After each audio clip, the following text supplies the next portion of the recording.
దళిత బంధు రెండో విడత డబ్బులు రాకుండా ఫ్రీజింగ్ చేసింది మాజీ ముఖ్యమంత్రి కేసీఆర్ అని కాంగ్రెస్ ప్రభుత్వంపై ఎమ్మెల్యే కౌశిక్ రెడ్డి దళితులకు సంకేతాలు చేస్తున్నారని విలేకరుల సమావేశంలో బ్లాక్ కాంగ్రెస్ పార్టీ హుజరాబాద్ నియోజకవర్గ ఇన్ఛార్జ్ మొలుగురి సదయ్య వెల్లడించారు.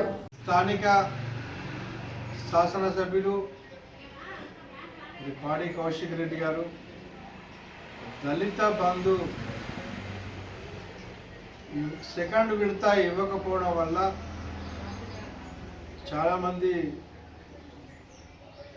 దళితులు ఇబ్బంది పడుతున్నారనే విషయాన్ని మొన్న ప్రెస్లో మాట్లాడడం జరిగింది. మరి 10 సంవత్సరాలు గతంలో మరి కేసీఆర్ ప్రభుత్వం దళితులకు 3 ఎకరాల భూమి ఇస్తా అని, మరి ఇంటికొక ఉద్యోగం ఇస్తానని, డబుల్ బెడ్రూమ్ ఇస్తానని మోసం చేయడం జరిగింది. మరి హుజరాబాద్ నియోజకవర్గంలో పైలట్ ప్రాజెక్ట్ కింద ఏదైతే దళిత బంధు ఇవ్వడం జరిగిందో,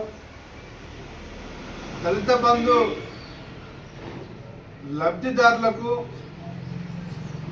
మరి మిగతా హాఫ్ పేమెంట్ 5 లక్షలు రావాల్సి ఉన్నది. ఇది రాకపోవడానికి కారణం ఎవరు అనేది మరి కౌశిక్ రెడ్డి గారే సమాధానం చెప్పాలి. ఎందుకు అంటే గతంలో టీఆర్ఎస్ ప్రభుత్వం ఉండగా హుజరాబాద్ నియోజకవర్గంలో దళితులకు ఒక సగం వరకు 10 లక్షలకు 5 లక్షలు ఇచ్చి ఇంకా 5 లక్షల రూపాయలను బ్యాంకులలో ఫ్రీజింగ్ పెట్టడం జరిగింది. మరి ఫ్రీజింగ్ పెట్టింది టీఆర్ఎస్ ప్రభుత్వం. ఒక దఫా మొదటి దఫా వచ్చిన తర్వాత రెండో దఫా లబ్ధిదారులకు చెందడానికి కూడా చాలా సమయం ఉండే.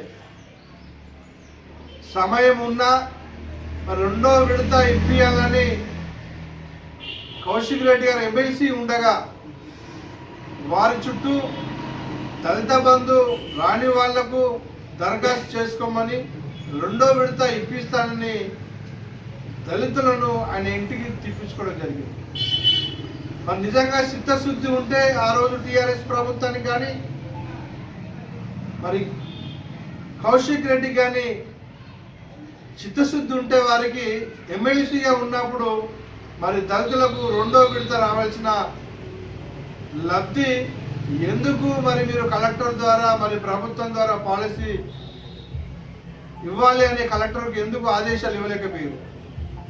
దళితులకు రెండో విడత దళిత బంధు ఇస్తే మళ్ళీ టీఆర్ఎస్ ప్రభుత్వం ఓటేయారని ఆ ఒక మెలుగు పెట్టి రెండో విడత దళితులకు దళిత బంధు ఇవ్వకుండా మోసం చేసిన ఘనత ప్రస్తుత ఎమ్మెల్యే ఆనాడున్న ఎమ్మెల్సీకే చెందుతుంది. కానీ ఇప్పుడు మొసలి కన్నీరు కాల్సు ఏదో హైలైట్ కావాలనే దృక్పథంతో ప్రవర్తిస్తూ ఉన్నారు. మరి దళిత బంధు